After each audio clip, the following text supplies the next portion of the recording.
welcome back to the podcast. I'm so excited to have you back, and I'm excited slash nervous for today because you are taking over the reins and putting me in the hot seat. How are you feeling about today?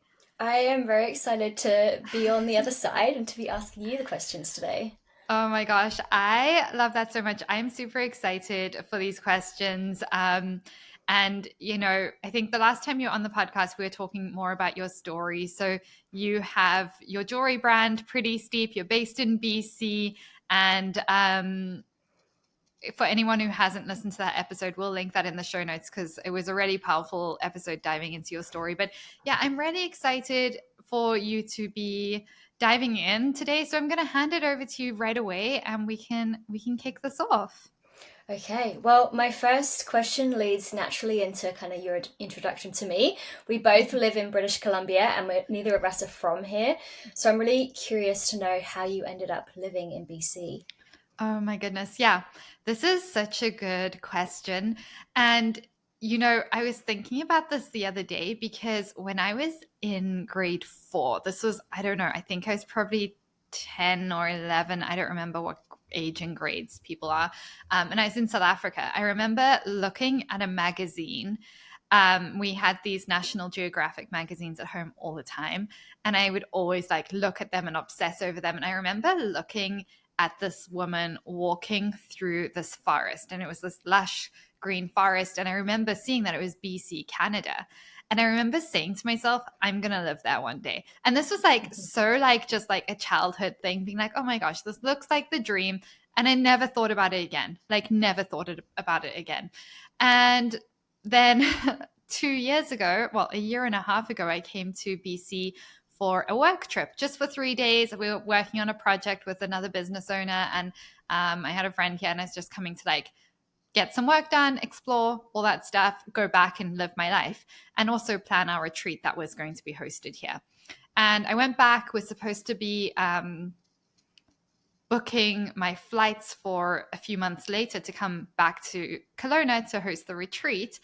And I just remember thinking, like, when I was here, it's a different feeling. Like, life feels so different in BC, and it's like hard to explain it. It just feels expansive, it feels grounded, it feels connective, it feels easier. And it didn't really make sense because, quite honestly, on one level, that trip that I went on was a trip from hell. On another level, it was a fun time. So it was like, it wasn't like the trip sold me, but there was some like energetically when I was here, like walking along the lake and being in the mountains, I was like, being able to be so close to the earth, be like minutes away from nature, bumping into people, seeing all these like old people. Like, there's a lot of retired people in the city I live in their 70s, 80s, 90s, and they are insanely fit. They are hiking mountains, they are cycling, they are running. I was like, oh my gosh, I don't even see this many fit young people where I'm living. And it just, there was something about it that just felt expansive. It felt like the environment is going to help shape me into my best self. I'm a huge believer in your environment. Like, in the wrong environment, we shrivel a little bit. We aren't as healthy, we aren't as active, we aren't as connected. And at the time I was in Ontario in the suburbs, which is just a really hard place to connect with people. Everyone's very busy. A lot of people are just in a 9 to 5 world. And so their worldview is just very different from mine. So what I was doing looked like it was crazy. Whereas over here, it's all entrepreneur, like insane amount of entrepreneurs. They're all doing massive things. So when you say, oh, I'm launching this, I'm doing this, they're like, cool. And they like encourage you to 10x it rather than being like, oh, are you sure? Like, how's that going to work? So I think it was just a combination of just so many things and just a feeling. I just had this feeling that I wasn't super happy with my life at that stage. I felt very disconnected from the world. I felt like a true sense of purpose with my business. Business side was doing amazing. Social side, very, very isolated and lonely. And I was like, hey, I need to make a change. It might not work. I'm okay with it not working, but I'm not okay being in the same place 1 year from today. Like I'd rather move, test it, try it out, move back, or try something else. But being in the same place 1 year from today is just my idea of hell. So Yeah.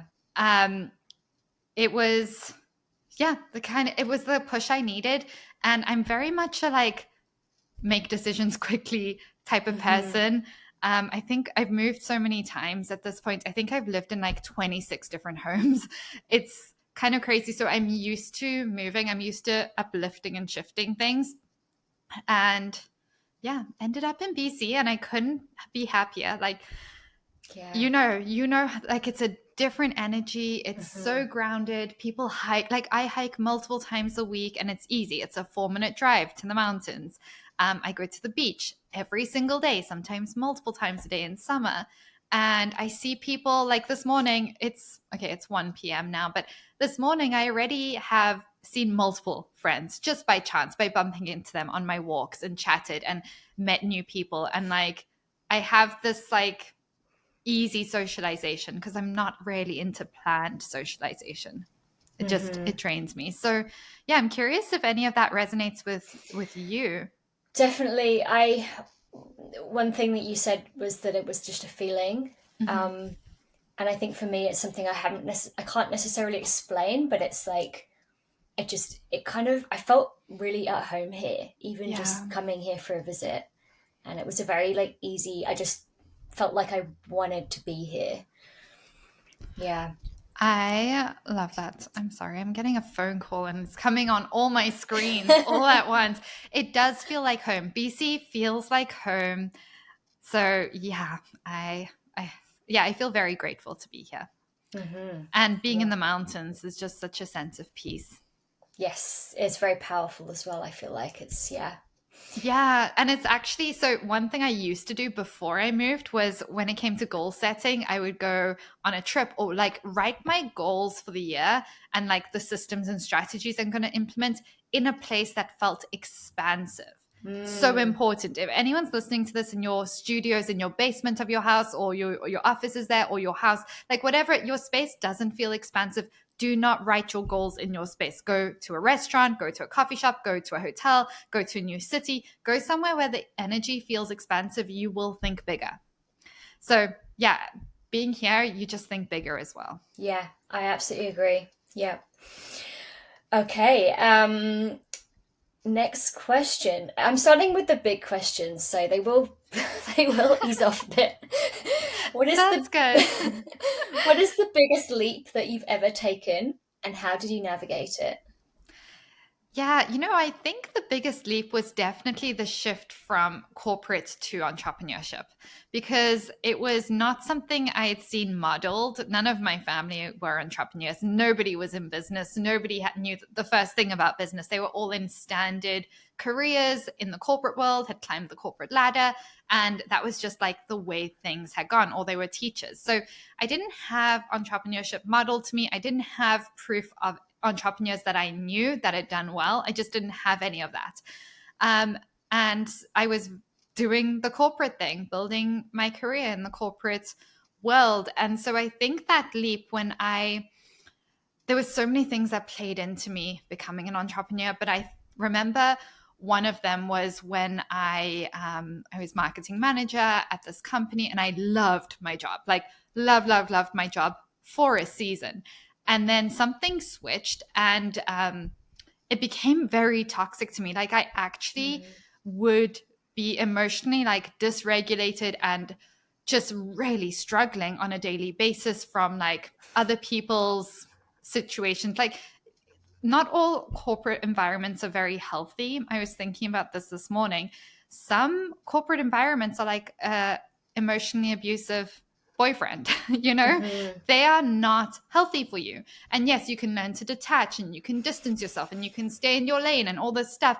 And still that environment, like we talked about environments earlier, that environment can be very toxic for you. And I remember I'd been thinking of business every free moment I had. I would read business books. I would research. I would be thinking and like, how can I possibly come up with something else I can do? And I think I've shared the story before about how my business idea came to me in a dream. But the thing that pushed me to actually take action and leave the corporate world was like there were multiple factors that played into it. But I don't know if I've ever shared this. I actually went to my doctor one day in the middle of the workday. I just was like, I am struggling so much. I went to her in the middle of the workday and I was like breaking down. And she was like, she said to me, you need to leave your job. It is going to make you very, very sick. And she said this to me, and she's like, you think you're the only one coming in here. You think that maybe you're too weak or too young or whatever. And like, you just have to like push through. She's like, I see men and women coming into my office every single day with this exact same situation you're in. Like there's toxic environments. There's a lot of toxicity in the corporate world. Obviously, some people are blessed with the best situation, but she's like, if you stay, you're going to get a chronic illness. Like you are going to get very, very sick. You have to leave if you care about your health, because this is not going to get better. And it was really like something that I struggled to be like, I can't just leave. Like I can't just do that. But it did give me a push because I made that decision that day. I didn't go back to work. I just called in sick, which I never did. I went home, I slept, and I was like, I can't do this. The only way I can go back is if I know there's an end date. So I set an end date of 3 months later, wrote my resignation letter, went on holiday first, took a week off, just stayed home and took a week off and like thought this through, and then handed it in the day I got back. And I was like, at peace. I was like, I'm doing this. I know this is going to be insanely hard. I know my business isn't even, I'd never built a business at that stage. I had the idea, I had the business registered, I had the bank account, I had got the products and stuff, but I hadn't made one sale, which was on one level irresponsible, but on another level, I know I thrive in a certain amount of pressure. And so I think that was just like the biggest leap in terms of betting on myself and being like, this is going to be the hardest thing I've ever done. And I know I'm going to figure it out. Yeah. And I know I'm going to be grateful I went through this hard season 5 years from now, 10 years from now, 15 years from now. I know this is just a short, hard season. And I was willing for that to be a 10-year hard season, quite honestly. I was willing for the first 10 years of entrepreneurship to feel like hell because in my mind, it was still easier than like working for someone else. Everyone has their different values and limitations though. So it's not something I necessarily recommend for everyone, but I look back and I'm like, it wasn't even 10 years of hell. It was like moments of hardship throughout it.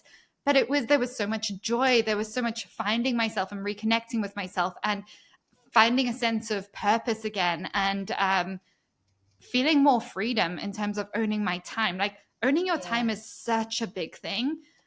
We never get our time back. And I look back and I'm like, wow, I'm so grateful I had that time flexibility from so long ago. I got to spend more time with my dog who I had at the time. Scan, he was the sweetest, would go for midday walks with him, like really nurture him in his old age, which I know some people are probably like, well, that's not a priority for me. That's fine. But for me, it was a huge priority. And I look back now because he's not with us. And I'm like, I am so grateful I wasn't in a job all day, every day, missing out on like creating this like meaningful life for him. Yeah. Yeah. Wow. I feel like everything you just said like hit so hard with me because I've recently just come out of my corporate job and talking about environment and feeling just kind of almost physically, like you can't be there anymore and, taking a toll on your health and not only your mental health, but it starts to affect you physically. And then that shift when you kind of go into full time. Were there any things that really like shocked you that you weren't expecting when moving from the corporate world to going full time in your business? Yeah. I, at that stage, believed if you build it, they will come. So I was like, build a beautiful website, build a beautiful business, post on Instagram, have this gorgeous jewelry. It's beautiful. It's going to sell out the day I go live. Like I was like panicking, like, how am I going to handle orders when they all sell out and I have to package and ship them all the next day? Well, you know how this ends. Yes. Absolutely, yeah. Sadly. Yeah, I went live and nothing happened. And I was like, what the heck? So it was quite the eye opener for a new business owner. And, that's why I'm so persistent with new designers. I'm like, hey, the minute you have this idea, we're starting your Instagram, we're building your email list, we're building an online presence, because I don't care, like, launch your minimum viable product as soon as you can, but let's build your audience. Let's build your email list. Let's market. Let's learn to take up space and use your voice so people even care. If nobody knows who you are, they don't care when you launch a business. So that was eye-opening. Yeah. Yeah, I think I mean that hits pretty hard too, but I think as well, like, suddenly you've got this time to do all these things that you want to do, and it's like, knowing kind of like how to actually manage all this. You think that having the time is going to solve all of your problems, and it doesn't necessarily. Oh, yeah. I mean, when I look back, it's crazy. I worked insane hours when I left my corporate job because I kept my routine. I used to wake up at 4:45 every morning, go to CrossFit, then I'd work on my business the whole day. Then I would work till like 11:30 p.m. at night on the business. Like, I was busy all day, every day, and I was not doing the revenue driving tasks. Yeah. So it's like, you need to know what to do and how to do it effectively. And I could have been driving insanely more sales in like 45 minutes a day had I had the right blueprint that we give like our clients in the JVA now. Like, if I'd had the 10-day sprint and then the 90-day blueprint, I would have crushed it before I even left the corporate world. Yeah. Wow. Yeah. So it's been a process. It's been quite the journey. It's so interesting to hear, though, how you kind of navigated that. Okay. And then this is another heavy question. I'm sorry. What is the hardest thing you've had to face in business, and how did you deal with it? Yeah. Okay. This is a really hard question. I'm sorry, Robyn. No, it's all good. Like, this is like, I love these questions, and it's hard because I try to be as open and honest as possible on these podcasts. And there's like some experiences that I can't wait to write about, but I'll have to get like my lawyers to review so we can actually share the full story. Because I've gone through some really, really wild, really hard experiences. But they're very normal parts of business. And I think what's unfortunate is like, you just don't see, like, I don't typically share these parts of business on Instagram and social media because it's a normal part of business and you can't always legally be sharing what's going on. So, I've dealt with legal disputes, very normal part of business when you reach a certain stage of business, and especially when you've been in business over a decade. I have dealt with partnerships that don't feel aligned anymore, and you have to go through essentially a divorce, which is, quite the experience. I've navigated having to restructure the company and let go of team members who are people that I really, really like, and where it's just not a fit anymore. And so I've had to navigate a ton of really hard situations in business, basically all the different hard possible options there are, like online bullying, harassment. Like, I've seen it all at this stage. But what's interesting is, if you told me I was going to navigate these things when I was starting business, I would have been terrified. But I've navigated all of these, and quite honestly, like, they don't get to me. Like, I've navigated really tough disputes and situations where it's just like, cool, this is happening, and now I'm going to dinner with my friends. Now I'm going here. Like, it's not emotionally hitting me because I've learned to detach from the business and learn to, stay very grounded. One of the hardest things, interestingly enough, that I've dealt with over the last few months was a very minor issue. It was a very tiny decision that I had to make in the business. Nothing compared to these big issues that I've navigated with like a lot of grace, essentially. It was a very small decision I had to make, and it triggered me after I made the decision in the most insane way. And that was very hard for me, very hard for those around me, because I I don't get emotional when it comes to business decisions and stuff. I really have learned to detach from things. I really, when things happen that go wrong, quite honestly, the first thing I think is, yes, I'm so glad I get to experience this so I can help other businesses down the line. And I'm going to navigate this dispute or this situation with as much grace and with as much feeling of groundedness as I possibly can. And I'm not going to let it affect me on a nervous system level. So when I had this small thing that happened and I had to make this decision, and I made the decision, usually you feel calm and grounded after a decision like that. I spiraled for days. Like I don't cry about stuff. Like I used to be a very emotional person. I'm very regulated on one level, and it really just triggered something within me, and I was spiraling and I was doubting myself and I was questioning things. And this was a decision I had made after talking to multiple business owners to make sure I'm on the right page here. I spoke to 2 therapists about it before making the decision to make sure it was coming from a grounded place, because it was something that was going to impact someone's life. And I like it came from a very grounded place, but it triggered something within me. And what I came to realize, this took a couple of days, but I'm actually in the middle of reading this book by Terrence Real. I don't know if you know him. He has this book called Us, and I'm not through it yet, but I'm in the middle of it. And it was really interesting because at the time there was a quote, and one of his quotes is something along the lines of, if it's hysterical, it's historical. And that's when I had this aha moment where I was like, oh, my overreaction to this is not an overreaction. It's an overreaction to this situation, but it's actually something historical that's been triggered. And I was able to work with my therapists and stuff and identify, like, this has nothing, my reaction has nothing to do with what just happened in the business or this decision I just had to make. It has everything to happen with this from a situation that I was a part of about 20 years ago in my childhood. It's a situation I navigated, and I'm suddenly putting that whole situation, it's all getting confused and muddled. And that's my essentially energetic response to that. And as soon as I recognized that and was like, oh, no, these are 2 different things. I'm not that person, XYZ.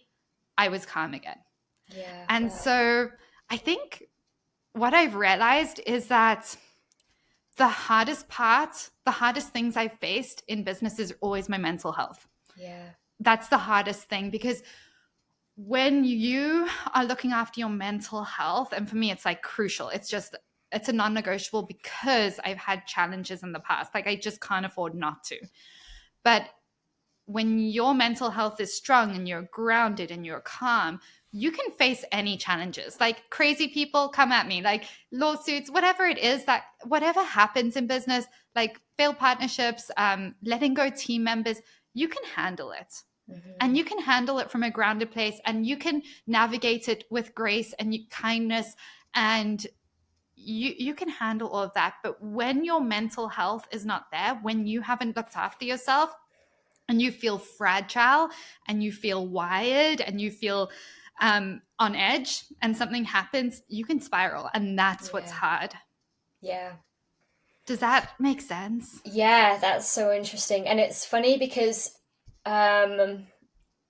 you never would necessarily think that you would need a therapist for business, but it's I've had these waves, and you've probably witnessed some of them with me, when I just something hits really hard, and with all the members of the JBA, sometimes we get these really unexpected waves of emotions, and it's so interesting because you kind of came out of nowhere and you weren't expecting it, and it takes a while to figure it out. But I think that's one kind of reason why you learn so much about yourself so quickly when you're starting a business and running a business and growing a business. Oh, 100%. Building a business is going to force you to grow, and it's going to force you to face things within you that you didn't even know you had. Could I have said to myself, I'm very self-aware. I've done an insane amount of personal growth and work over the years. I didn't even realize I had that trigger that came up. Mm, But so many of us walk through life and relationships and building businesses with our inner child essentially leading the way. mm, So for anyone who's done a lot of inner child work, you'll kind of know how this plays out. But if you haven't, essentially, like, we just are on this default programming from when we were children based on our experiences. And so we navigate relationships in that way. We navigate building businesses and business relationships in that way. And it's not the ideal way to navigate life. What we actually want to do is shift into our wise adult. Now, our wise adult is not going to be reactive. Our wise adult is not going to be triggered in that way. It's going to be like, oh, okay, I can see where this is coming from. Um, so yeah, working with therapists as a business owner is really powerful at some stages. What I mm, found is like a combination is the most powerful. I work with two different therapists, so I've got quite the experience here in terms of working with them. What I like about therapy is when you have triggers, when you have little things like that holding you back, they're able to like work out where the source is and then kind of help you move through and release that. mhm, The danger of only working with a therapist, in my opinion, is, and this is no shade to therapists, I think they're so wonderful, but the danger of only working with the therapist is a lot of it's in the past. It's like a lot of mm, past work, and you can easily get stuck there for years and years and years. I know people who've done therapy for years and years and years and nothing changes. yeah, I think you need a combination where I've worked with coaches as well. And what I like about coaches is it's like, you've got your past, but let's move forward. What's your future look like? What are we yeah, building here? What are we working through? And when issues come up, you have your therapist to help you navigate those things when they come up. So for me personally, I like the combination of both. One, which is looking towards like what's causing these root causes, how do we navigate, how do we release, and then one that's actually like, okay, let's move forward and build this thing. yeah. I love that approach. Yeah. Yeah. Yeah. I'm curious if you've experienced any of that, Al. Um, I definitely have not kind of just more throughout life and triggers. Nothing like major with my business yet, but I'm very aware that um, what you said about if you kind of let yourself get worn down and you're kind of in that fragile state. It's almost like I feel like I'm like a child, and like these little things can just make me cry for no Yeah. reason. And so I think kind of that idea of looking after yourself and making sure you're getting enough rest and making sure your mindset is kind of like um, you've got support with kind of moving forward in your business and yeah, your mindset also needs to grow with your business and um, building up that resilience of facing challenges. But it's making me think that I need to find a therapist that kind of has experience with this, because I imagine it's quite specialized. Yeah. 100%. So I like working with somatic therapists Mm, personally. Like both of my therapists are somatic therapists, and I really enjoy that. One thing to keep in mind is that like my ideal therapist would be an entrepreneur who's a hmm, therapist, and I haven't found that yet. And yeah. the reason is entrepreneurship is a completely different ball game. I remember one of my therapists at one point being like, is there no way you can restructure the business so you're not the face of the brand, so you don't deal with the trolls? Yeah. Instead of being like, how do we increase your tolerance for stress and dealing with trolls and detaching and not caring? And I had to be Mm, like, oh, no, that's not an option. I'm not interested in that. I want you to help me build resilience, build detachment. Like, that's what I want. So you have to also be aware of like the experiences of the therapist that you're working with and what their values are. And that's where I think like in the ideal world you have someone who is an entrepreneur who's navigated that or really specializes in working with entrepreneurs, because it's a very different um, approach that you're wanting. But somatic yeah. therapists I really enjoy because they help you identify where the anxiety is in your body and move it through, and they do a lot Right. of inner child work. And I did think it was a little woo woo, to be honest with you, but it's pretty effective. Yeah. Wow. Yeah. No, that's definitely something to think about going forward. And Yeah. I find like, you know, how I feel when I wake up in the morning kind of sets the tone for the rest of the day. Oh And, you know, yeah. you think of that on repeat for the course of 1 year or 5 years or 10 years, like your state of mind, like, is just like the most important thing, especially when you're doing every aspect of your business. Like, there's no one else to pick up the slack. Oh, 100%. And for like anyone who struggles, like I, I, my mental health is like always the biggest struggle for me. I'm in a really good space, but I have to actively show up for myself every single day. Like I don't have an option because I will spiral. It's part of why I shower every single day and wash my hair every single day and like put on clothes that I feel good in, even if it's just like track pants and whatever, and go outside and go for a walk. Because if I don't, I will spiral. Like I Yeah. will spiral really quickly. So I don't really have an option, which I think is a blessing on one level because it forces me to like keep showing up for myself. And it's interesting just energetically how different you feel on a day where you're like, oh, this is a write-off day. I'm just going to stay in my pajamas and work from bed versus, oh, this is a cozy day. I'm going to get dressed, do my hair, go to my favorite coffee shop in cute, cozy clothes and like have a cozy, productive day. Like Mm, you show up so different. You feel so different. If you bump into a potential customer, you're going to engage differently with them. yeah. So all these things impact our mental health. And I think one of the best things I did when I was struggling was I listened to a podcast every single morning while I was getting ready or going Mm, for a little walk in the mornings. And that just helped get my blood flowing and it helped get me in the right mindset. It was just yeah. every single morning. Um, but yeah, mindset is so crucial and our mental health is so crucial for business. Yeah. And I think as well, you know, you mentioned you listen to a podcast every morning. That versus kind of doom scrolling for an Yeah. hour in bed in your pajamas, Yeah. like it's just night and day difference. Like, I guarantee you, if I scroll for 15 minutes, I'll find, you know, a lot of negative things that would make me question things. Yeah, the problem with the algorithm, now this is like a huge problem with the algorithm, is that it's going to show you stuff that it sees you pause on or Mm, engage on. And often when we see bad news or we see, oh, small businesses failing, XYZ, we stop and we just read and we're consuming. So the yeah. algorithm's like, oh, they want more bad stories about small businesses and jewelry businesses failing and this and problems and challenges and the world's like falling apart and the economy's falling apart. So it's just going to feed you constantly this loop of doom as well. Yeah. So when you are scrolling, if you do choose to scroll, be very intentional. Like when I see anything bad, I'm just skipping. Like I'm Yeah. just skipping. I don't want the algorithm to be trained that I want that content. Yeah. Yeah. So That's great advice. yeah, but doom scrolling is really hard. I think what I found is when I have to shift away from doom scrolling is put your phone in a different room when you sleep Mm, and set your alarm in the morning. And basically, when that alarm goes off, you get up, you turn it off, and you get straight in the shower.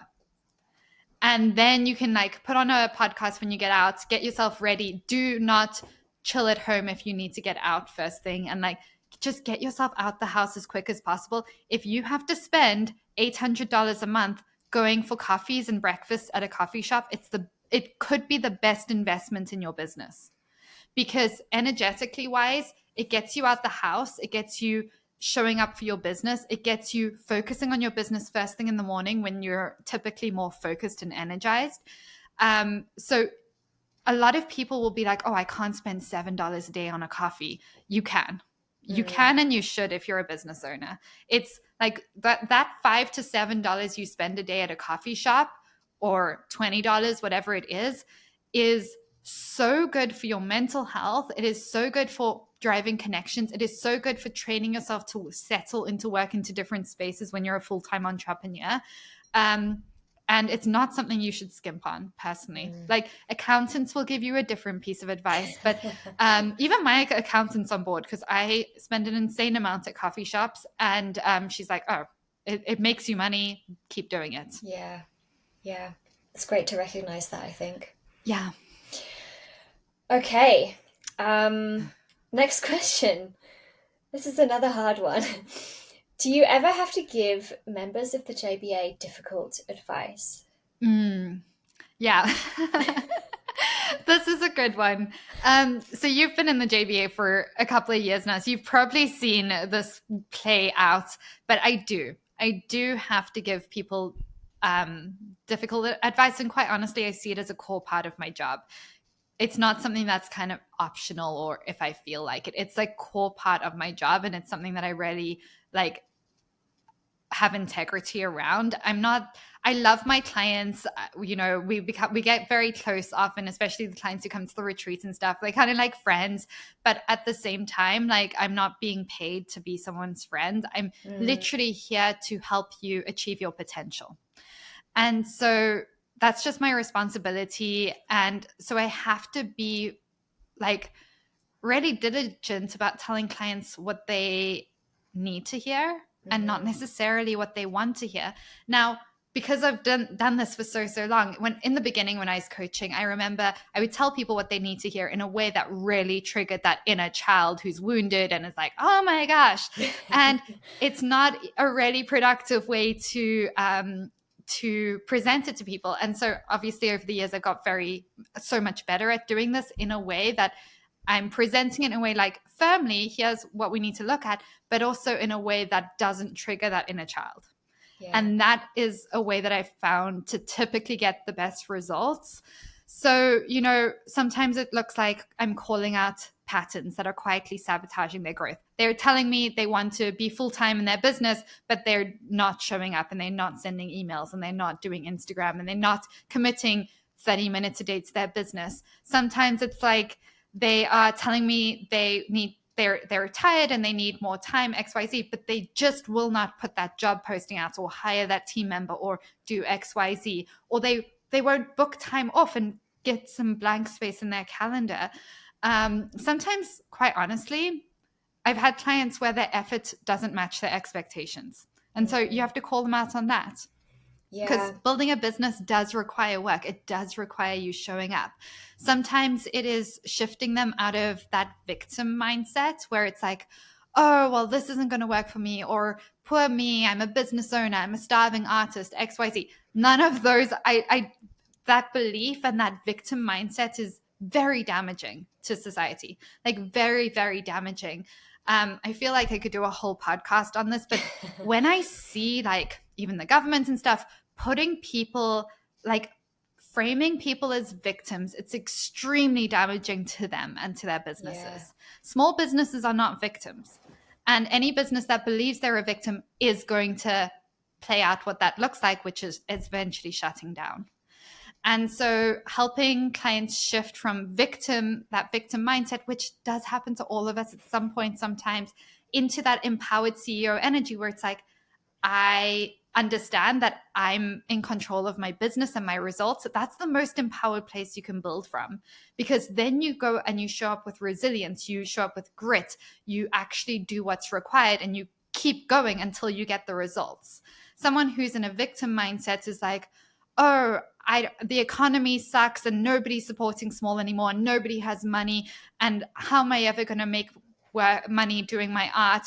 Like, poor me. Well, they're going to go and find proof that that's the case, and the business is going to shut down. And so, yeah, I've had to do that. I've had to help hold clients accountable to the standard that they say that they want for their business. So all our clients have different goals. Some people, it's like, I want to hit multiple six figures. Some people, I want my time back. I'm already making multiple six figures. I need a life again. I need my time. I need my sense of purpose. Some people, it's just like, I would just want to make 3,000 to 5,000 extra a month. Some people want to move away from the corporate job. Some people have chronic illnesses and can only do XYZ, and they have different goals.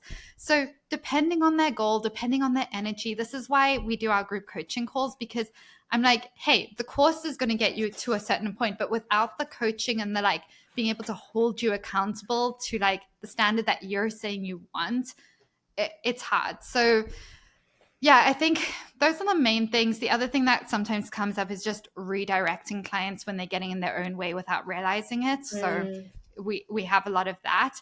And I do try and like really deliver this in a way that again, that it doesn't trigger that inner child, because it can be very triggering.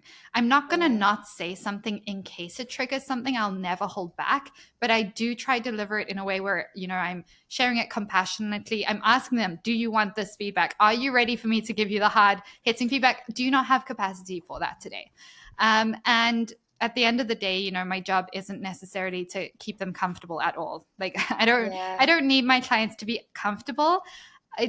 I want them to keep shifting into different levels of discomfort and expand, essentially, and hit Yeah. that potential and build the business that they came into the program for. So yeah, it's challenging, but I'm curious from your perspective, Al, because you've been in the program, you've seen the coaching. Have like, what's your perspective on that? Yeah. I've always really appreciated honest feedback.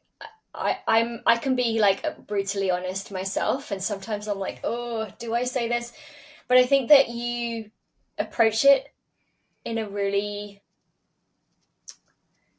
you approach it in a way where you're sort of digging into what's really going on, because often someone will come with a problem and you kind of get a sense that there's something more to it, and there's something kind of going on in the background, or there's a block that they're facing, or maybe it's just a temporary thing that's going on in their life that they just need to kind of get through, and it's just a temporary thing, or it's something that you kind of sometimes people need a bit of a hard truth, because their mom or their best friend isn't going to tell them that. And Mm-hmm. if they say that they want these certain goals in their business, um, often you can see kind of what's in their way of that. And I really appreciate that kind of candid feedback, because like from my perspective, I just want to know, what is it going to take? What do I need to do differently to get to where I want to be? And often as well, like there might be like a number of steps, a number of things they need to do, and it's like one thing at a time. So it's like, what is the priority here? What is the one thing that you can do to kind of, whether it's like they want to increase sales now, or Mm-hmm. they want to increase their confidence, or whatever it is. I feel like you're really good at like assessing the situation and digging into it and finding out what's really going on behind the scenes, and then kind of adjusting your advice. And I think as well, your advice is always very tailored. Sometimes I'll come to the group call with a question, and I'll think that I'll know what you're going to say, but because you've given similar advice to somebody else, but then for me, you'll have a completely different advice, and you'll explain why you're giving me different advice to somebody else. So I just think it's very like case by case, and I see that you're always kind of got their best interests at heart, and you just want to see them succeed. Mm-hmm. Yeah, it's so interesting hearing your perspective on that, Al, because it's reminding me like the difference between like Q&A based coaching sessions versus like actual coaching. And I think I was talking to another coach, and obviously I'll just keep their identity private, but they're a really big coach, but they actually don't coach within their program. They've hired like low level just people who can answer questions, but they frame them as coaches. And what they find is like a lot of resistance, because these people answer questions where it's like, yeah, you need to add XYZ to your Instagram post, or you need to send this email, you need to XYZ.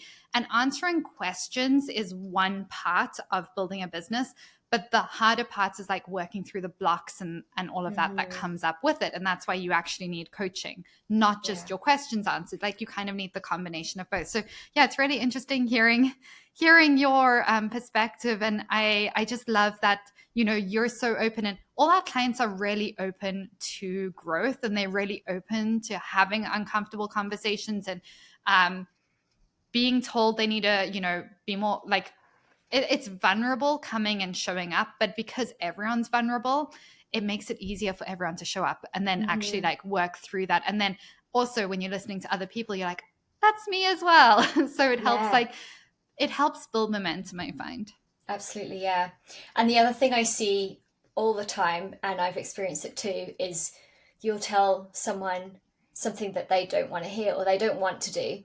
Like they need to be the face of their business or they need to be on camera more. And a couple of years ago, even a few months ago, I couldn't talk to the camera. I couldn't get my iPhone out and talk about a piece of my jewelry. It just felt completely unnatural.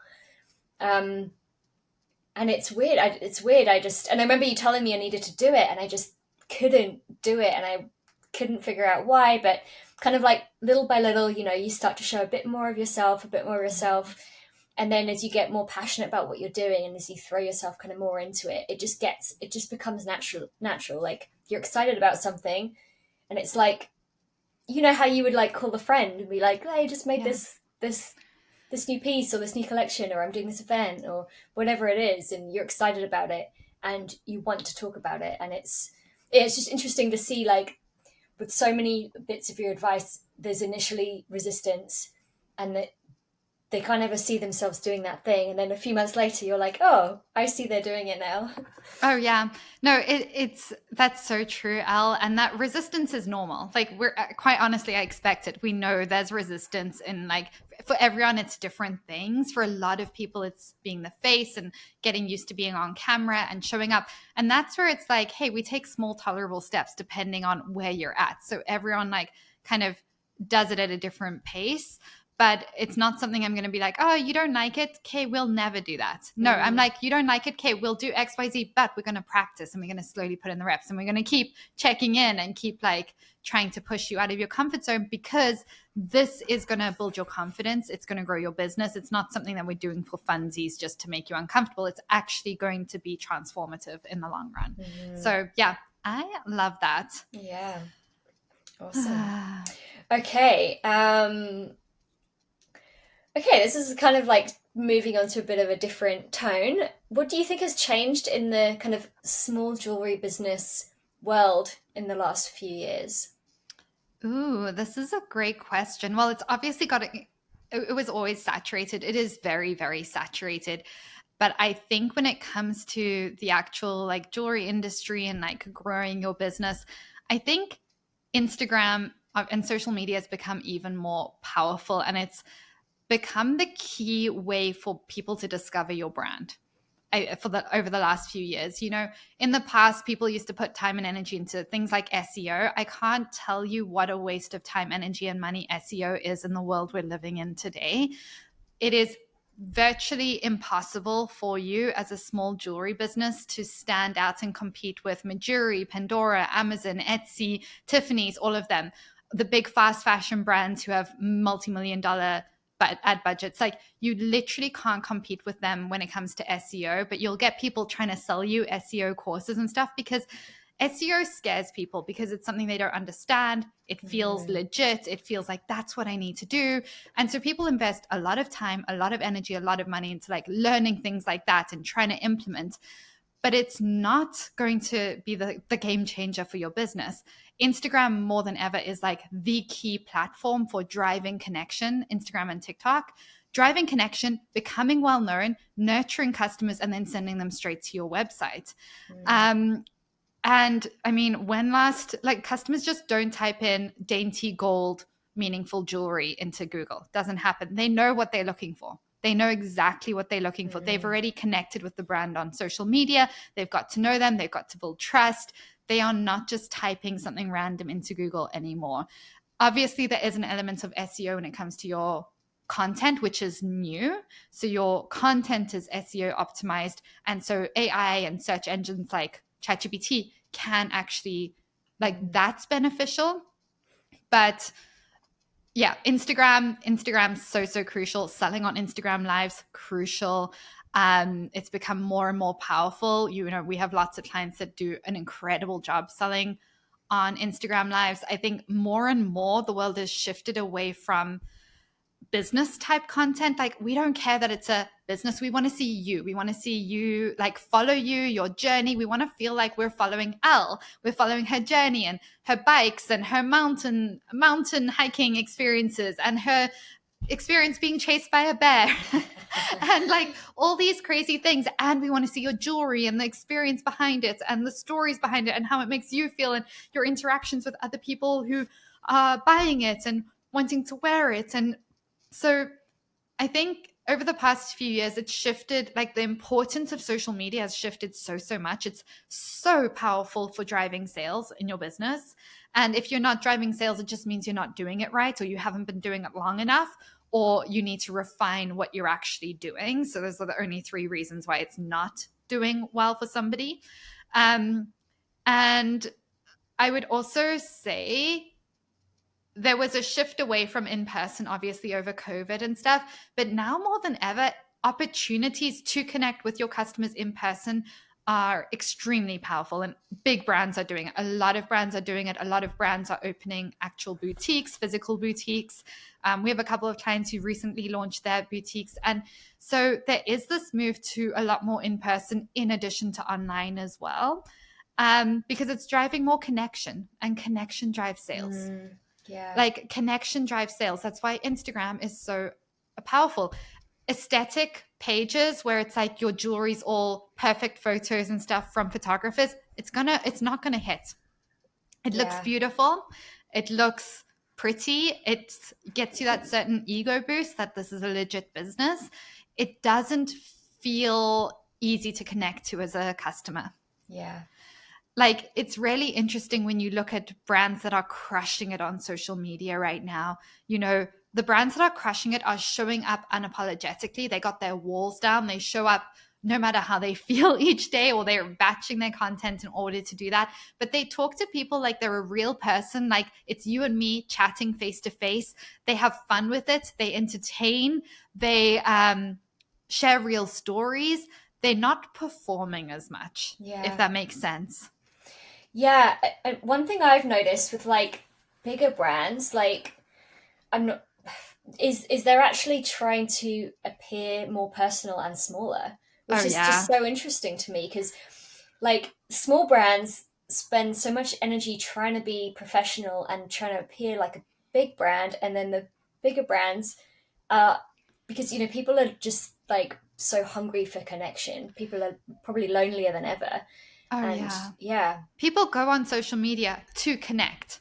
Like they go on looking for connection and that dopamine hit that comes from connection and feeling entertained and stuff. And so big brands they use their interns, their marketing interns, where it's like this cute little 23-year-old who's like, doesn't know a lot, but is so cute. And you're just like, I want to help and support her, but it's a multi-billion-dollar company behind her. So yeah, big companies, majority does this. They lean into their small team members and they're like, hey, you be the face here. You take them on a day in your life. You do XYZ, because they understand their customers want to connect to people that look like them and feel like them and behave like them and navigate life like them. And that's where small businesses don't realize how powerful they are. Like, you have so much like essentially secret sauce just being a small company that these big companies can't compete with on that level. You know, if you can just show up as you are and you can lower those walls and you can take up space and you can use your voice, you can have the most powerful brand and you can drive so much sales. But it's a very vulnerable thing to do. And a lot of small brands just get caught up in their head. They get caught up in their head. They compare themselves constantly to other people, which is just wasting so much time and energy. And then when it comes to posting for themselves, they overthink, and then post something vague and boring. And that's just like, it just happens again and again and again. So this is where, you know, I like to encourage all our clients to like embrace messy action. I'd rather you're posting a little imperfect and a little scrappy, but start getting confident using your voice. The worst thing you can do if you're trying to stand out in today's market is use AI for content. Now, I teach AI. We use AI in our business. We use AI with our clients. But if you are wanting to stand out, the last thing you want to do is use AI content, because people can spot it from a mile away now. It's very fatiguing to consume. And people want real more than ever. They want raw, they want messy, they want aesthetic. Like, not that aesthetic thing. They want your personality to come through. They want the mistakes. They want the like it's so much nicer to consume that type of content. And what's also happening is people are our concentration span has decreased by 1 million. So people aren't even being able to watch a full next movie on Netflix anymore. They're spending so much time scrolling, and so the people that they're scrolling through your content are becoming like the main characters of little movies. So it's like little episodes. So my Mm, question for anyone listening is like, what stories are you giving your community to watch? How are you like entertaining them on that way without like performing, you know? yeah. Because people just want real. They want to like follow along on your journey and see what you're up to today and what went wrong today and like all those little things. Yeah, it's much more relatable. It's much more relatable, and we're so lucky because it's so much easier. It's like when you've dropped the walls, Yeah. it's so much easier. When you have the walls up, it feels like the hardest thing ever. But I can tell you what no highly successful jewelry business is doing. The top ones are not using just standard AI generated content. Mm, They're not. Think of the people whose content you're always actively looking for. It's what's capturing you about it. It's not because it's AI. It's mm, because they're real. It's because they feel real, and they're sharing their actual voice. And also for anyone listening, don't compare your brand to like a Majuri. They can get away with, quite honestly, rubbish marketing because they're established. They have an yeah. audience. When you're established and have an audience, you can do one-liner captions and it will hit. When you're not there yet, you have to put a little bit of you need more. Yeah, that's so true. I was just thinking, I was getting marketing emails from like a luxury car brand not long ago, and their content was just like it was all the ChatGPT buzzwords. I couldn't believe it, but I guess they Yeah. can get away with it because they're so big that they're really kind of established their market. I mean, we don't even know if they're getting away with it.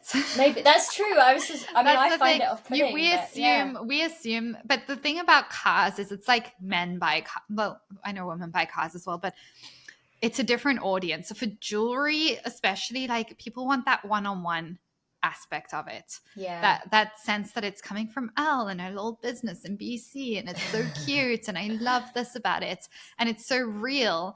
Um, Essentially, like the brands that I think are going to do the best in the next 5 years are the ones where the owners become thought leaders, which means they're not just copying what everyone else is doing. Like my approach to mm, business and content and marketing is when everyone's zigging, what is everyone zigging about right now? They're building ChatGPT bots that tell people how to market. And I'm like, what a load of rubbish. Anyway, they're doing stuff like that. They're doing stuff that, you know, they're hopping on trends on social media.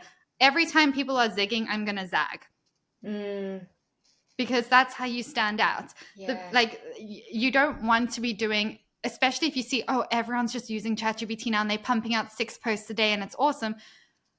It's not that awesome when you look at their yeah, sales. yeah, Obviously, there's a time and a place, and we use ChatGPT for certain things when you're pulling from transcripts and stuff, but that's your voice still being used. yeah. And I this kind of follows along. I feel like it's so much more difficult for me to create content after I've been looking at content because I'm trying to Yeah. be strategic and I'm trying to be, do all these things. And it's like if I just shared something that happened in my day that is probably really relatable to somebody, that's probably far more effective. I'm so glad you brought this up, Al, because this is very real. And I experienced this recently as well. I just experienced content fatigue because we've actually been kind of trained by the algorithm now to get into this very performative mode and very Mm, competitive mode. And everyone's trying to outhook each other and out CTA each other and like outperform each other. And the reality is, you don't have to do all of that to drive sales and drive visibility and become well known in your business. If we can just stop consuming what everyone else is doing and go inwards, that's a very, very powerful way of learning to market. But it's very hard. It requires a lot of diligence and discipline in terms of not letting ourselves scroll. mm, And so it has got so out of touch on one level, content. And I think the key thing, the thing I'm doing, the thing that like I try to teach our clients to do as well is like we need to consume less, go inwards, find a style that works for you. Everyone's different, But if we can get clear on your voice and get confident using it and start shifting people's perspective in other ways and making people feel seen, that's a really, really powerful form of marketing. Mm. And that's how you stand out. Because in the world where people are just like, oh, the ChatGPT carousels I see, where it's like, you don't know any of this information, you've just ChatGPT'd it and put in a pretty carousel. It's like all of that, people are losing trust in that type of Yeah. content as well, because it's like, well, I don't know if this is AI anymore. I don't even know what's going on. But when it's you and your face and you're talking and you're taking up space and you're trying on pieces and we're giving people that experience, they FaceTiming you and they know you, it's game changing. And for anyone who's like, that's too much effort, it's actually not. It's 7 minutes a day. Yeah, I'm still figuring out You're how still to do getting it that 7 quickly, minutes a but day. yeah. And that comes, but it gets to be easy. I mean, you get to do it at home. We like making money has never been easier on one level. Business is still hard, but like in the olden days, you'd have to go door to door to door. Like, That's so how true. annoying would that be? And in a day, maybe you'd reach 50 different doors. Here, you can show up at home in your pajamas in 7 minutes and reach so many people. Yeah. Yeah. Yeah. Okay, so this is kind of following on. So obviously I've been a JBA member for a couple of years now, and I have always been amazed that we have two coaching calls a week, and we have the Facebook group, and you're always on social media, and you never miss a call. And I'm just, how do you show up on those days when you just don't feel like showing up? Yeah, this is such a good question, Al, because I don't think I've ever missed a call. I don't even know if I think maybe I was sick once in like the first 4 years and I had to move it. But I don't think I've ever missed a call. And there's a really good reason for this. When I was at an event about a year and a half ago, I was at someone else's event that they were hosting, and I was a speaker, and I shared my story at this event. And there was a lady in the room who had known me for a few years, and she had been building her business at the same time as me, but kind of never really got anywhere. Like, still in the same stage it is now as it was years ago. And she came up to me after hearing my story. You guys have heard it. I've shared on the podcast before. And she came up to me and she's like, this all makes sense now. Like, I understand why you are where you are in business, because you built your business like your life depended on it, because it did. Yeah. And I did. Like, quite honestly, like at the beginning stages of like this company, I built this business like my life depended on it, because it did. I gave myself 90 days to want to still be here. And so when you, I do not recommend this for anyone listening. This is 10 out of 10, not recommended. But that's where I was. And I was like, you have 90 days to like find a sense of purpose in life again and like do this. And so I committed to going all in on myself for those 90 days, and I just never stopped. Yeah. Wow. And so obviously I'm in a very different place now, where it's not that situation, but energetically, like, I know for my mental health, I have to show up for myself every single day. And that looks different every single day. Like, quite honestly, some days I have a little midday nap because that's what I need that day. Some days it's a walk, or I go see friends, or I like later today I'm meeting up with Jordan for coffee. And we're like, I've learned how important connection is in my life, even though I have a tendency to isolate. I've learned how it's not a negotiable thing. I used to see connection and friendships and stuff as something that's a luxury and it's a waste of time and energy, and it's I could be spending that time on my business.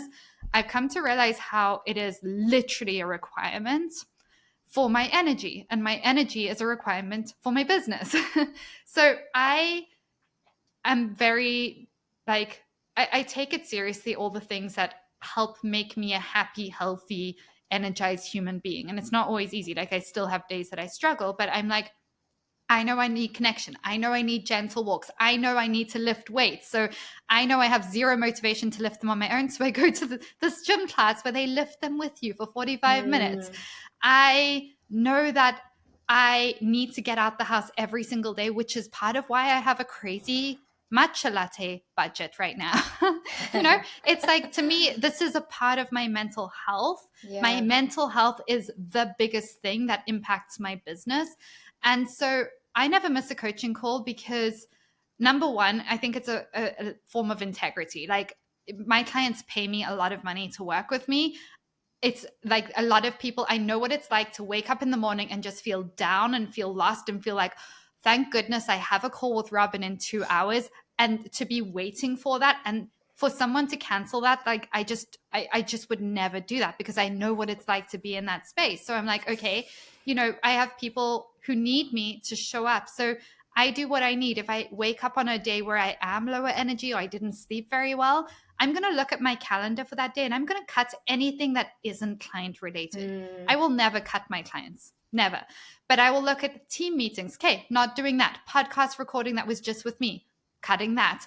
Admin work that I didn't really want to do or whatever, cutting that. Telling my team not to message me for 5 hours so I can do the call and then go do things that fill my cup. Yeah. So yeah, I also feel, even on the days that I am like lower energy, which isn't as, I don't want to say it's not common, because winter I struggle with the weather in Canada. It's just not my vibe. Not my vibe. But I feel really grateful for the work I do. And it's like a podcast recording. Sometimes you're like, oh, a little lower energy going in, but I always feel energized doing it. Like, I just know that this is the work I was put on the earth to do. And so the coaching, I love it. It's like my favorite part. And it's fascinating, again, because I've spoken to other coaches where they're building these huge multi-million dollar coaching companies, but they don't do any of the coaching. They do the sales calls, they do marketing, and they don't do the coaching, because that's not actually where the money is. And it's interesting, because to me, I'm like, that's the part I will never let go of. That's the part that lights me up. That's the part that connects me to the business and to the clients. And I cannot imagine not being involved in that. So yeah, I always feel energized after our calls. I always feel lit up. It always reminds me why I do what I do. It just like gives me that conviction. And yeah, we have 4 hours of coaching every single week, 2 hours, 2 hours. And I think it's the momentum. It just builds momentum. And we have our Facebook support every day that I do. And it just fuels me. It's just like these actions fuel me, and they keep me excited. And so, yeah, I never dread a coaching call. I don't think I've ever dreaded a coaching call. Maybe I've been like a little lower energy once or twice because I'm tired or whatever, but I always pep myself up before. I'll go for a quick walk. I'll get a matcha. I'll do a little dance around, because I will always show up with like good energy for our clients. Yeah. Yeah. No, it certainly comes across as that. And it, from my perspective, it can sometimes seem a bit like, almost superhuman, honestly, because it's like, how does she do it? But now that you've explained it, that kind of makes more sense. So it seems like you've kind of spent the last few years figuring out what structure you need in your day and your week, and you have your non-negotiables. How do you know when it's time to slow down? Ooh, this is a good question, because I just experienced this a few weeks ago. So I do sometimes push my limits, because I like to see where my limits are with work. And also, quite honestly, I have ADHD. So I get super excited about things sometimes, and I can hyper focus. And I can like do 1,000,001 things for like a certain amount of time. And I just get on this roller coaster, and I feel so excited. And I go to bed being like, I can't wait to wake up. Like, how many hours do I have to sleep so I can wake up and do this? Because I get just so pumped to work on stuff. And it can be like masterclasses, or the other day it was landing pages. We redid all our landing pages. And let me tell you how excited I get to work on them. Like, it's ridiculous. And so I sometimes like push too hard, and then little things happen, and I am overreacting, where I'm like, oh, like somebody like slightly frowned, like, do they not like me? Like, what's going on here? And I'm like, oh, this is a sign. Or when I'm feeling wired, that sense of feeling wired, I'm just like, oh, this is not good, because things can spiral from here. It's when I feel irritated with like friends or like not that I would ever show it to them, but I just feel like slightly annoyed when I feel like I don't have time to take time off, when I feel like I'm constantly scrolling my phone or constantly holding my phone, um, when I don't feel like I have the headspace. And what happens is we typically like double down and we're like, I need to do more, I need to do more. No, you actually need to check out. And what I did was, I mean, this is really lucky because I am an entrepreneur and most of my trips are last minute trips that I just book. And I was just like, I have to check out for a whole week, 2 weeks before, booked flights to Mexico, went for a week, put my phone in the safe for most of the trip, got like hardly any content at all, and just spent the whole week reading non-business books, which is so hard for me. So hard. I only really like personal development and business books. Like I'm obsessed with them. But I forced myself to read like these really rubbish airport books, and they were such a vibe. It was so fun. And then just like sitting on the beach and being present. And I didn't have my phone. I didn't want to touch it. Yeah. The fact that I didn't want to touch it tells you like my level of like dysregulation at that point. I didn't want to touch it, didn't even want to take photos. So I was just like, I just want to be present, snorkel, walk, eat, drink, go in circles like that. And so obviously we can't all just book trips to Mexico, but what we can do is like incorporate elements of rest into your day to day. So this is very hard. And what I actually was talking to one of our clients about the other day is you need to see rest as productive. So if that means taking your Pilates class or your gym class and putting it in your working hours, in your schedule as a work task, do that. That's what I do. My Pilates, my workouts, I see those as business tasks, not self-care. Yeah, interesting. Yeah, so I put those in. They go into my calendar, and I book them ahead. And if with these classes, if you cancel the day or if you get fined, and I'm just a person who will never get fined for anything ever, I just can't. And so then I show up for them, and forcing yourself to have those breaks makes a difference. Forcing yourself, like every day this week, apart from today, today as well. Every day this week, I have plans in the evening with friends. Like every day. Dinner, we actually have 2 sushi nights. One we're making sushi, one we're going out for sushi, one I'm just going for a nice walk and coffee. I have plans every day, and I do this intentionally as well so that I check out. So I'll be checking out by 4:30. I will be shutting my laptop. I'll put nice music on. I might change my outfit. And then I'm going to live my life and forget about the business. Yeah. And that helps as well. So I forgot your question. It was, how do you know when it's time to slow down? And it sounds like when it's time to slow down is actually the most difficult time to stop, because it's when you feel like you can't stop and you do you know what I mean? Like it's when you're at your most kind of like frantic, like I have to do all of the things now. Yeah, you get into fight or flight mode in your business, which is not a fun time. And I've been there as well. So what we want to do when we recognize that we're in fight or flight mode is what we're telling ourselves is the busier I am and the more productive I am, the more worthy I am. And so we are equating busyness and productiveness with worthiness. And we have to detach that, and we have to recognize that that's also not how we grow our business. When you are growing a very successful business, you actually step away from the business a little bit. So the most successful business owners I know work way less hours than like people living check to check. And that's because they have detached, like they've got the right systems in their business and the right strategy, and they're showing up in an effective way when they do show up. So a good example of this is, do you have an example for us, Elle? We can dive into that. I have more of like the problem side of it example, which I don't know is very helpful. Because like, for example, if you've got a wholesale order and you don't want to let someone down, and you have all of this jewelry that you have to make because you're not big enough yet that you have a team to help you with it, they're the times when I struggle, because it's like, you know, I still have to do everything, and I have a deadline that I have to meet, and that can be a real struggle for me. I'm so glad you shared this. Yeah. So I think a lot of people are going to resonate with this. So what happens when we have a deadline for a wholesale order, for example, or multiple wholesale orders is we drop everything and we Mm-hmm. just focus on that. Yeah. And then we just hustle, hustle, hustle. And then when we finish that and we ship, there's suddenly no orders coming in because we stopped doing revenue driving tasks. Yep. And then we feel drained that we have to start again.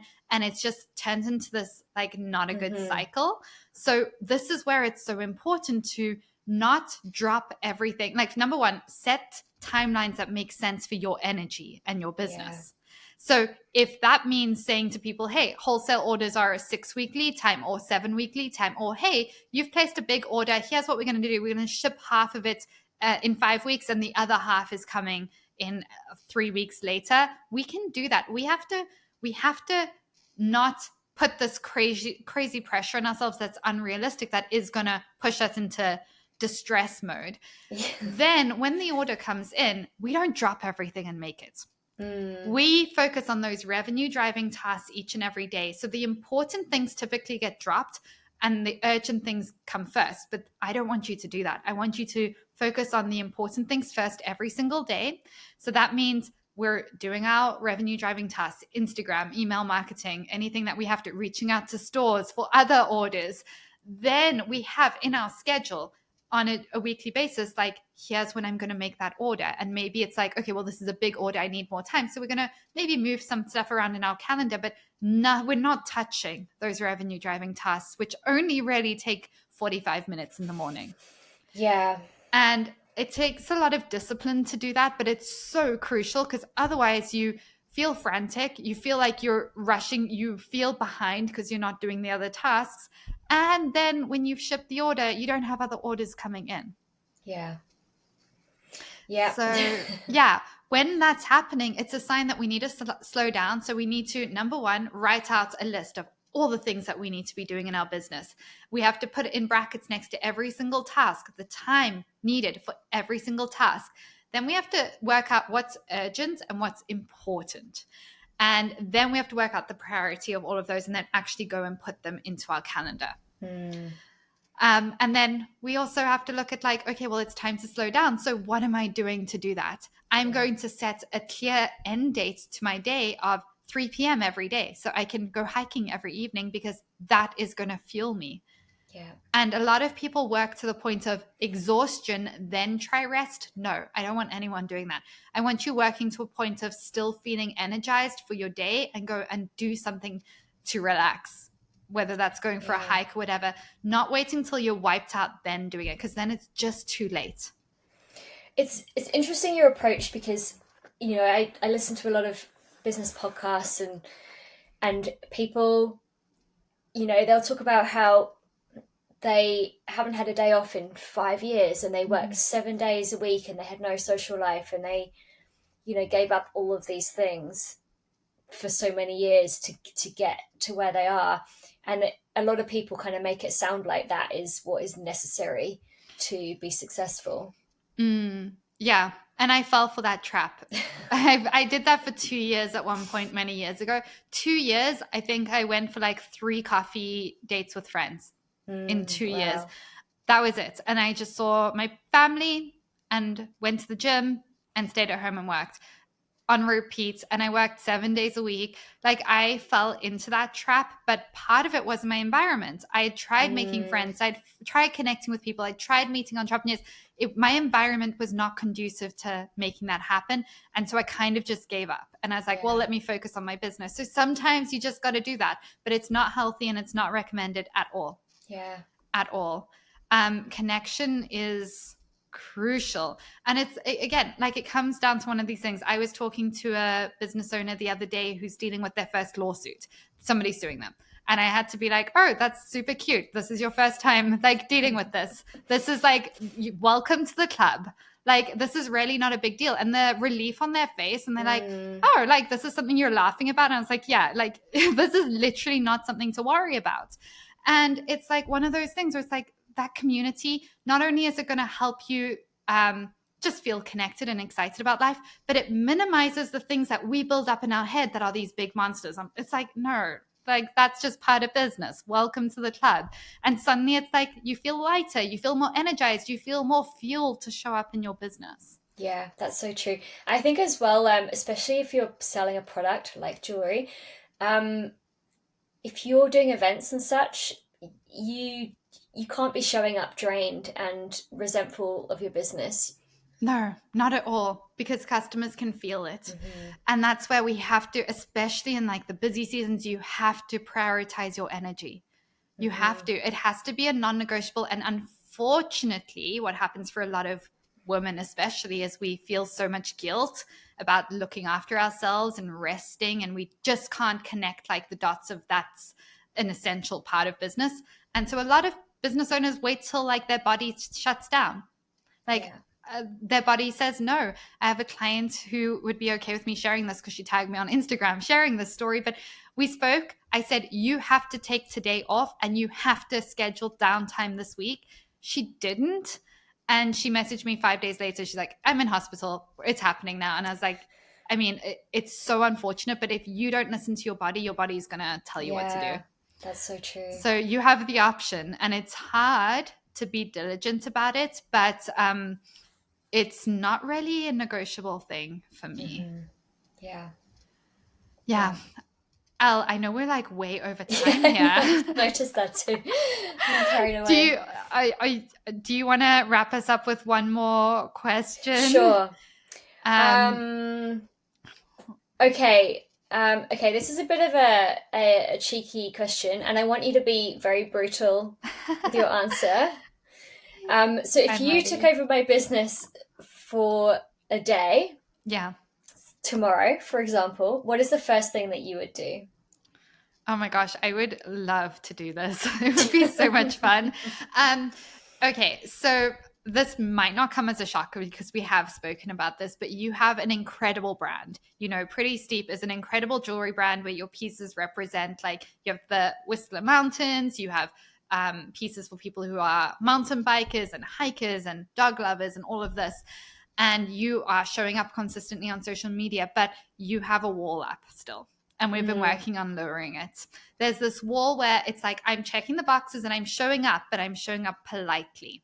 I'm showing up where it's just not annoying. It's like, just like, I'm doing good. Your content's wonderful, but you are showing up politely. Does that make yeah, sense? And so I would be like, we need to drop this wall. And how do we do it? I mean, it takes time, but I would literally just be there shooting a ton of content with you, talking, asking you the right questions that are going to get you talking about pieces and the feeling behind it and why you inspired, and also capturing moments of like joy and silliness and like mistakes, because that's what people are going to resonate with. And I would get us set up with collabs with all the top mountain bikers in Whistler, all the top skiers in Whistler, all the top snowboarders in Whistler, all the hikers in Whistler, all the store owners who sell anything for dogs, skiers, mountain bikers, anything like this. And I would walk around Whistler and go and interview every single person with a dog. Now, that sounds excessive. It's quite honestly maybe 6 hours of work. okay. But most people won't do it because it's, number one, vulnerable. It's, number two, slightly cringy. And number three, feels like it's like, well, who am I to go and like do all the XYZ? Isn't that too much for my little business? And it's like, no, that's why we do it, because we want to expand. We want to connect with people. Your brand is like such a beautiful brand for building a community around it and building it more than just a jewelry brand, a movement. When you Yeah. can build a movement around your brand, game changing. It's game changing. But it takes vulnerability, and you're doing a great job so far, but there's still a wall. Would you agree with this? Um, I I feel like this is like one of those like key examples of like, you know, um, you being honest and like telling the thing that like the person doesn't want to hear. Yeah. I don't know. I feel like I definitely have got better with it, Yeah. and I don't know 100%. how to. I'm not conscious that there's a wall, but you know, if you talking on my Instagram versus talking to a friend that I'm very comfortable with, very unfiltered, is different. So maybe that's kind of what you're talking about. and maybe this is something we need to dig into in our coaching calls, but yeah, I think it's one of those things that like it's very difficult to see in When you're in yourself. it. Yeah, Yeah. 100%. And you are doing amazing. And I even have seen such a big shift over the last year in how you're showing up.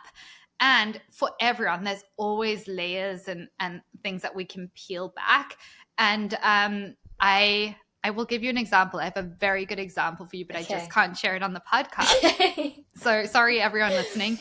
But what we're looking for is showing up in an unapologetic way and a little bit more.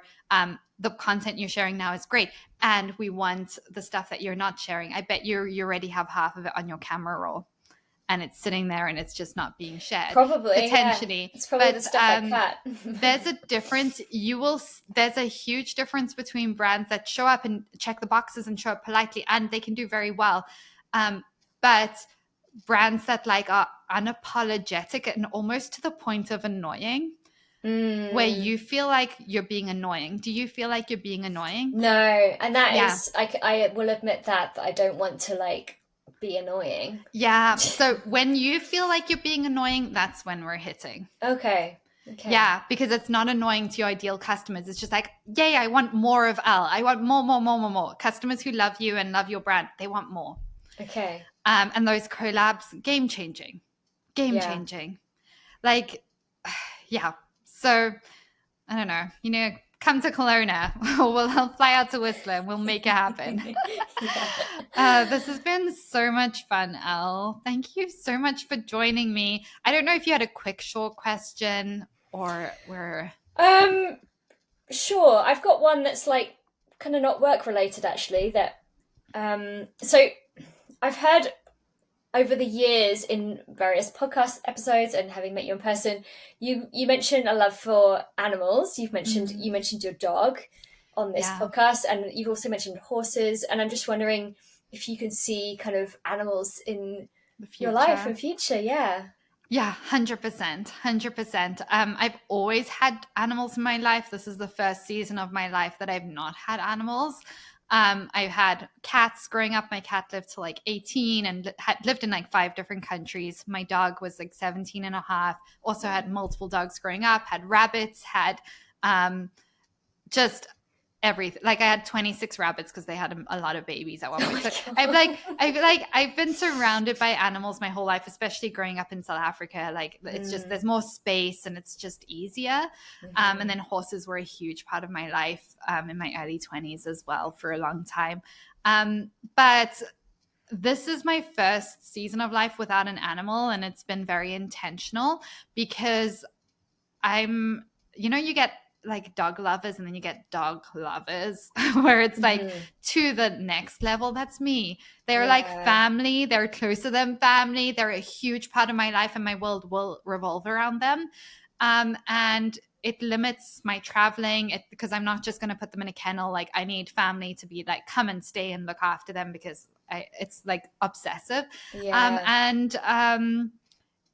It took me a long time to recover from my dog passing away. And so I do want to rescue some puppies or in the next year or 2. Wow. So I am really excited for that. And then horses, horses aren't a part of my life right now and I can't wait to reintroduce them. But part of me has recognized that we go through chapters in life. And I'm like, just because like I've realized you can't have everything at once. Yeah. And releasing that pressure to have everythth at once has been so game changing for me because I'm like, hey, we're here for the long run, hopefully. We're here for the long run.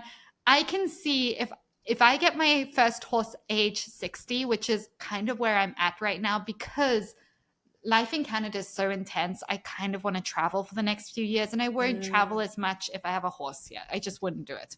Yeah. So I'm like, I could get my horse in my 40s and my 60s and you can still have 40 years with it because, and I may incorporate more riding, but it's the dogs are on the horizon. Amazing. Oh, so excited to hear that. Yeah, I'm very excited. So if we do when we do our next retreat, they may come on the hike with us. Wow. They will be there. Yeah. This has been so much fun, Elle. Thank you so much for joining us. I can't believe how long we chatted for, and I feel like I could chat for so much I longer. know. But this was Much to talk about. so powerful, and I know we're gonna have people wanting to like follow along and connect with you on your journey of building Pretty Steep and check out your jewelry. So, where can our listeners find you? Yeah, so probably the best place is just on Instagram. You can see me completely unfiltered, hopefully, in future. And that's at Pretty Steep. Amazing. We will link that in the show notes. But yeah, thank you again so much, Elle. This has been so much fun. Thank you, Robyn.